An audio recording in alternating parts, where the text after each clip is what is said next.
appreciate you being here. We've had a great meeting. We have a great relationship. The Emir is a fantastic man, respected all over the world. Prime Minister likewise. But we have to go to the Emir first. Do you agree, Mr. Prime Minister? First him. But highly respected people, great people. And we work very well together. We have our deal done with Iran, and it should be successful. It goes to a second stage, which I think will be actually easier. I didn't want to attack them last week, but we had no choice. And we did it twice, actually. We were doing it a third time, and we were able to not have to do that. But we have a deal that's a fair deal. It's a good deal. We are not investing any money in Iran, by the way. And that rumor got out there yesterday. It was ridiculous. We have the right to go in someday and do, if I want to do something, or somebody wants to do something, but we are not investing any money. We have no obligation to invest any money in Iran.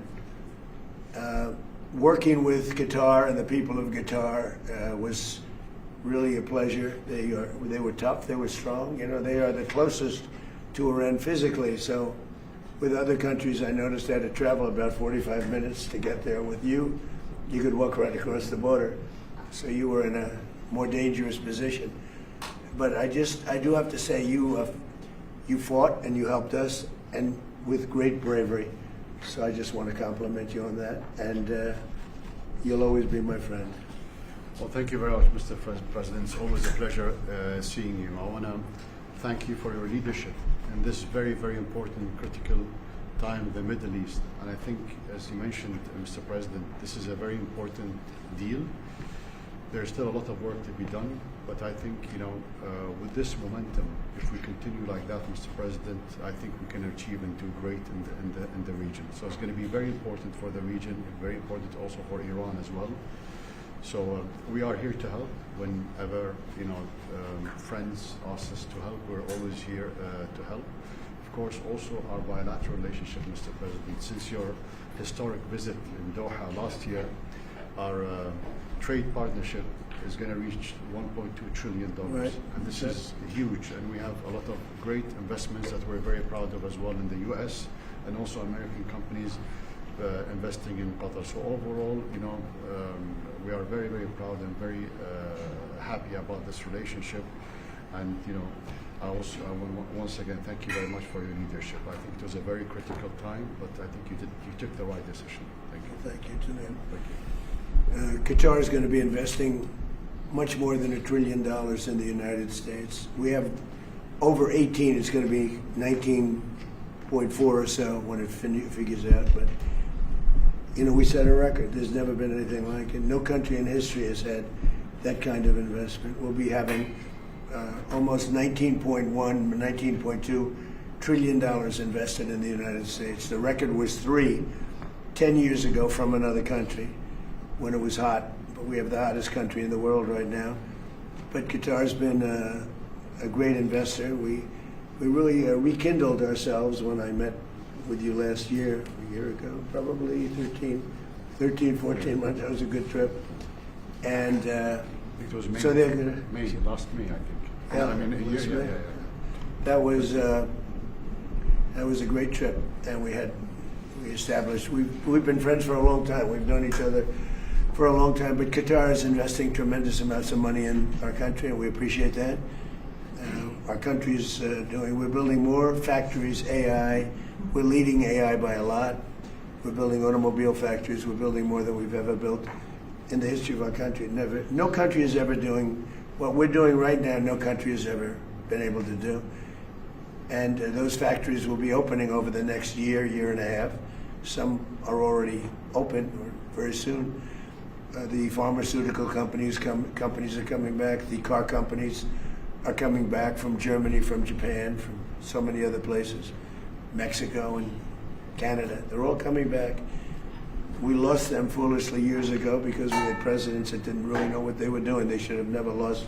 But they're all coming back in beautiful, brand new, gleaming factories. In fact, there are a couple of big old plants. And I said, are you going to use that plant? And they said, no, we're building brand new. They're knocking it down. Everything's built brand new, beautiful. It's jobs. And the auto business, we're going to bring back probably, we lost 57% of our automobile business. I think we're going to bring it mostly back. And for chips, we were the king of chips, and then it got stolen from us. We went from being the king to having basically no chip business. The CHIPS Act that was done by Biden was a disaster, just a stupid thing to do. You handed billions and billions of dollars to people, and then they didn't build a factory. But we have a different system. We have a system that if they don't build, they get paid tariffs. They have to pay tariffs of upwards of 200%. They don't have to pay anything for a little while, but if they don't get their plant built, then we would have, I think, 50% of the chip industry by the time I leave office, so maybe more. They're building mostly coming out of Taiwan, but they're building, and a lot of them, for whatever reason, in Arizona, Texas. But we'll have 50%, maybe more than that, of the chip industry. We're going to have, we'll be making almost all of our pharmaceuticals, and likewise that. If they don't build, they'll have 150 to 200% tariff to pay. If they do build, they have no tariff to pay. So our country has never done anything like this. And I want to mention Iran. We appreciate the relationship we've had over the short period of time with Iran. The primary thing, we can talk about the Iran deal all day long. We're not investing any money. We have the right to if we want, but we're not investing any money. We didn't pay for it like Obama did. He paid billions of dollars. He paid $1.7 billion from an airplane, all green cash. It was crazy. I watched that. I couldn't believe it. But the one thing that's happening that's of note, frankly, the only thing that really matters to me, is Iran will never have a nuclear weapon. And it says it loud and clear. They're not going to develop it. They're not going to buy it. They're not going to do anything with it. And if they do, they suffer unbelievable consequences. Not just a little bit like, I won't even tell you the consequences, but the consequences are the ultimate consequences. And with that being said, I hope we have a very good relationship. But the biggest thing is they will not have a nuclear weapon. And that's the reason I got in, and that's the reason I agreed to sign. And we originally had, Marco was with me, and they originally wrote that we will not develop a nuclear weapon. I said, no, you're not going to develop it, you're not going to buy either. So we have, that took another couple of days of time. Everything was, it's ridiculous, but so we have, they will not develop, purchase, buy, or any other thing. They're not going to acquire a nuclear weapon. If they do, all hell will rain down on them. And they're not going to do that, Now, you talk about regime change. I never cared about regime change. It's never a part, but I guess you have regime change because you know better than anybody. The first group, they're all dead. The second group, they're dead. A part of the third group is gone. And we're dealing with people that I think are very rational people. I mean, they were nice to deal with. They were strong people, smart people. I think actually they're smarter than the first and second group. But they're not radicalized, and they're, looking to help their country. So, again, I don't believe the regime change. I've watched regime changes for years. They never work. It has to just happen. I can tell you this is a country where the Emir is so respected, and the Prime Minister is so respected by the people, and that's the way a country should run. It should run out of respect, not of fear. As you know, at least 42,000 protesters were killed in Iran. Killed. They were protesting. The wrestler, they had the big event at the White House the other day, the UFC, and they were all talking about he was a great fighter. And he was hung with his two friends because he spoke something about their regime. It's tough stuff. So we're very happy that we were involved. We're very, very impressed with Qatar and the way they've handled things, because they were really on the line. They were in the front line. They were being shot at just about as much as anybody, but you were a lot closer because you were right there. Literally, I could walk in a minute. every other place I have to take a plane, but I can walk. So they were really on the line. And I just want to comment that, I just want to really congratulate you on bravery. I don't know if you get congratulated for bravery, because bravery is something you either have or you don't, and you never know until you test it. But you were tested, and you had great bravery. Thank you very much. Thank you, Mr. President. Thank you. Really appreciate it. Are you going to have a separate meeting with President Zelensky? And what would I had one. What would a Ukraine deal look like? Well, we have one, but we had a good meeting. I'm meeting him later on, too. We had a very good meeting. Look, Russia should make a deal. Russia's lost tremendous amounts of people, and so has Ukraine. Last month, they lost 35,000 soldiers between the two of them. Think of that. This is on a monthly basis. They average 25,000 people, mostly soldiers, young, beautiful people. And it's crazy what's going on there. But we had a meeting, and we'll see how. I spoke with President Putin on Sunday. And it's sort of the same thing. I mean, they just keep going, fighting, losing soldiers. They lose so many soldiers. This is not since World War II has anything like this happened. I settled 8 wars. This was the one I thought was going to be the easiest settle. There's a lot of dislike between the two leaders. But yeah, I'm meeting with him again later on today. And are you going to have a special focus on Ukraine? Well, we're going to look. Now we were focused on Iran. That's going to be in the back, in the rear view mirror. But look, we have nothing to do with it. We sell weapons to them. We don't even give them. Obama gave them $350 billion worth of weapons. Which was crazy. The European Union pays us full price for weapons. But it's not that. It has no impact on us other than we sell weapons. We're thousands of miles away. But the only reason I don't like to see 25,000 young people die every month. Every month, 25,000 people die. Young people, they're just starting their life.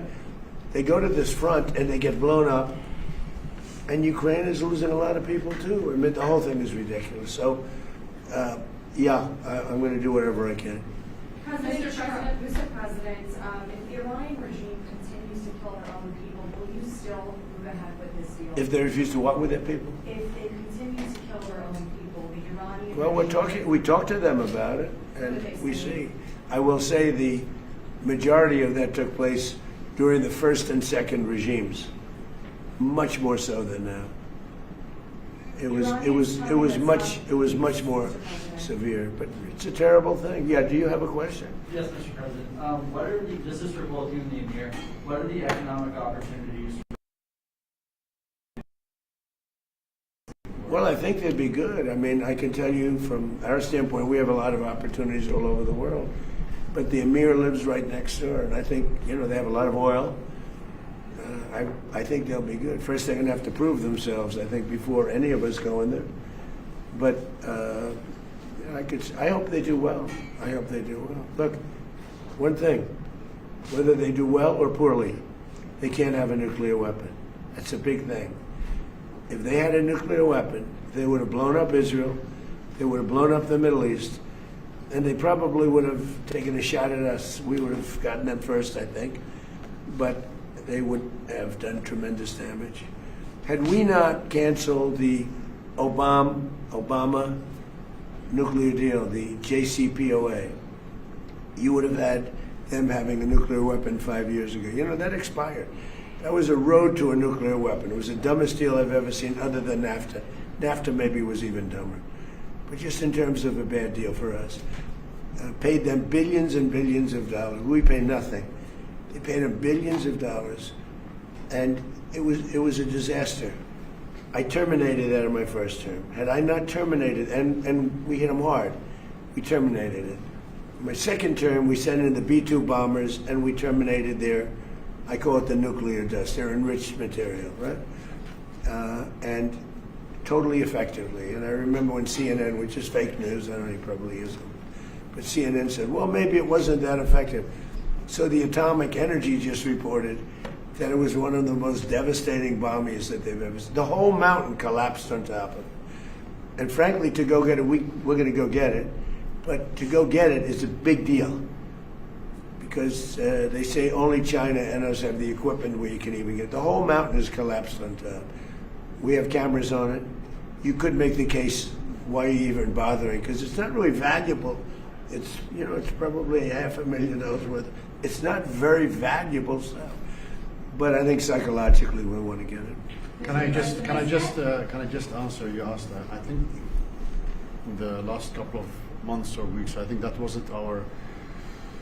We were not interested in, what are the opportunities, economical opportunities in Iran. Our interest, both of us, was to first of all to find a deal to stop this war. This is our main target. But looking at the economy and the opportunity, I'm sure there are going to be huge opportunities. And as long as I said, this is a very important momentum to keep working like that to reach, let's say, the final deal. After that, Iran will be, of course, open for any kind of investments, and I'm sure there are going to be huge opportunities. But to be honest, we never thought of it. Our target, is to try to find a deal. Well, they're going to need something because we blew them up. And, you could make the case, I used to make the case that, like a week ago I said it, now it's different, we have an agreement, but if we left, we did a great job. If we just left, we did a great job because it would take them 15, 20 years maybe to rebuild. And we were going to do a much bigger job if the agreement wasn't signed. We would have taken it to a level. And if we did that, they would never, ever, I believe, be able to rebuild. Too much. Mr. President, what are the expectations for Israel? Can this deal survive if Israel attacks Lebanon? It can, and I consider that the minor war. Iran's the big one, but we have that little pinprick out there that constantly rears its head, and that's Hezbollah. And, I was very responsible for Syria, and the man that's running Syria now is a person that I put there along with President Erdogan and some others. He's done an amazing job of pulling it together. He's not a Boy Scout, but he's done an amazing job of pulling it together. And he is very good with Hezbollah, does not like them. And I'll tell you what, Israel's fighting Hezbollah too long and too many people are being killed. And you don't have to knock down an apartment house every time you're looking for somebody, because there are a lot of people in those apartment houses, and they're not all Hezbollah, that I can tell you. And I suggested to Israel to let Syria take care of Hezbollah. Because to be honest with you, I think they do a better job of doing it. Is that on board with And I didn't like Syria. I didn't like where 2 hours before we're signing the agreement that there was an attack in Lebanon, in Beirut. It was right in. It wasn't like in the southern side, and it was in Beirut. I did not like that. I let them know that. I didn't like it, not at all. But I think that Syria, he's pulled that country together amazingly quickly. He's very capable, and he's been very good for me. He's protected everything that I've asked for. He's done. And if Israel can't do the job without killing everyone else, he'll do the job. Syria will do the job. Are you frustrated with Netanyahu, sir? No, we had a great relationship. We're talking about some end details. I didn't like that he did an attack based on there was a very minor little thing with some drones that were released, and he ends up doing I saw that attack. I saw where that bomb went. Did you see what happened? That was a vicious, that was too much. You can do too much also. But we've had a very effective relationship. Without us, without the United States, there would be no Israel. Without me, there would be no Israel, because no other president was willing to do what I did. I've had a great relationship with Bibi, but now Bibi has to be more responsible with respect to Lebanon. Lebanon used to be a great country. It was a country where you had professors, doctors, lawyers. The great intellect was in Lebanon. Now it's terrible. I would say of all countries, they've been treated the worst. And they can't defend themselves. And they have Hezbollah, which is a problem for them. So, no, I'm not happy with the way Israel has handled themselves with Lebanon and with Hezbollah. They should have been able to do the job faster. It just goes on forever. And when that happens, it throws a negative light on the big deal, and that's the deal with Iran. So when you ask me about Bibi, an unbelievable relationship. But Israel would have been blown up a long time ago had I not gotten involved. Two things I did. I terminated the Iran nuclear deal. Barack Hussein Obama sold out Israel for Iran. He went to Iran. He sold them out. How anybody can vote for this guy or the party, the Democrats I call them, because they're dumb. They're dumb people. That's number one. How anybody can vote for them. And the second was the B-2 bombers just totally destroyed. So they had the right there, the JCPOA. I watch these politicians. I watched this Senator Reid that nobody ever heard of the other day. Well, this deal is the same as the deal with Barack Obama. No. This deal is a wall to a nuclear weapon. His deal was a road to a nuclear weapon. My deal, they can't have a nuclear. They get blown up. If they have a nuclear weapon, they get blown up. In his deal, they were allowed to have a nuclear weapon. And in all fairness to Bibi, I remember very well, Bibi came to Washington and he begged Obama not to make that deal. And Obama was on the side of Iran, not Israel. And he made the deal. That deal was a disaster. I terminated that deal. And if I didn't terminate, and was very tough after the termination, and if I didn't do that, Howard knows better than anybody. If I didn't terminate that deal, I believe that Israel wouldn't be here right now. And the second one was what we did with respect to the nuclear dust, as I call it, right? We blew it up. The mountain collapsed on top. You can't get to it. And they were 2 weeks away from having a nuclear weapon.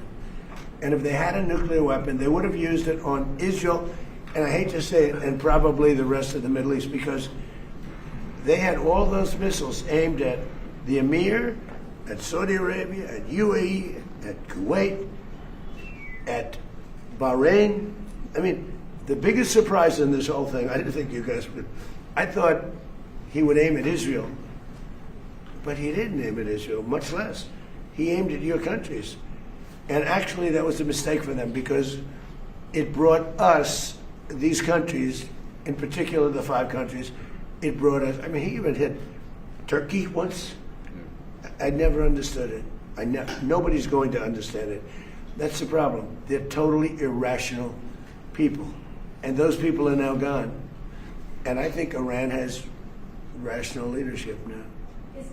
But you wouldn't have, if it weren't for the United States of America, with me, because Obama was the opposite, Israel would not exist right now. Israel would have been blown off the face of the earth, 100%. And every smart person in Israel knows that. Okay, thank you very much, everybody.